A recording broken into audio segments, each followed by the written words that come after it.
Hey everybody, I just finished up an engagement and there was a conversation that stuck with me. And it was about not helping people or not reaching out for help because we don't want to get in somebody's business. And I understand that.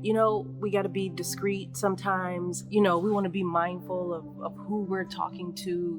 I understand that. But we gotta do different. We gotta do better because there are people who are struggling and we can't struggle and say, but I don't want anybody in my business. Like there's gotta be another way. So one of the things that came to mind for me was just this idea of, well, what's the big deal? What's the big deal about getting in somebody's business, letting somebody get in our business? What's the big deal? And I think that how we do it is the problem. So as an example, if I were to share that I'm really struggling with something and I share that with someone with the hope and expectation that my sharing will be helpful, but instead it's not helpful.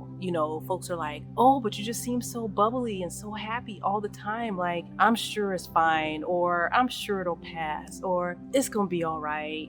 Pray about it. That my sharing or disclosing can feel futile because it's like, well, why did I even bother? And I wonder if we can get to a place where we can, in fact, be better supporters, hear one another better when someone is struggling. And so if we try to get in somebody's business when they seem like they're not doing so good, and they do disclose to us, that we use the ABCs that I talk about in the Unapologetic Guide to Black Mental Health, wherein I say, first and foremost, we got to assume we can be helpful. So maybe we don't get in somebody's business because we think, well, I can't help them. What can I do? But we have to assume that we can be helpful to someone who's struggling. And then we have to be present. Don't be looking at the phone or distracted by what's going on TikTok or Twitter. Like, be physically present. And then I think maybe as important, if not more important than the other two, is to cancel our judgments. So if someone is sharing and they're struggling and we are basically dismissive of it when we say, oh, you're going to be all right, or oh, you just seem so happy and bubbly all the time, and we minimize what the person is going through, then yeah,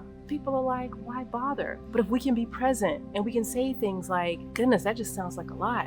Tell me more. What can I do to help? I want to be helpful. I didn't know that you were struggling. I'm so glad that you shared this with me so that I can have an opportunity to be helpful to you. I think we can still get in people's business, but we just got to be mindful of how we do it so that we can actually be helpful for people who are in fact struggling. Because this idea that I'm not going to get anybody's business, or I'm not going to let anybody in my business, but then so many people are just feeling emotionally overwhelmed and so incredibly drained and in crisis, when all we got to do is reach out and do so in a way that's actually helpful to people, then we can actually have a better quality of life. Imagine that. And in some instances, we actually save lives. All right, you all, continue to be great.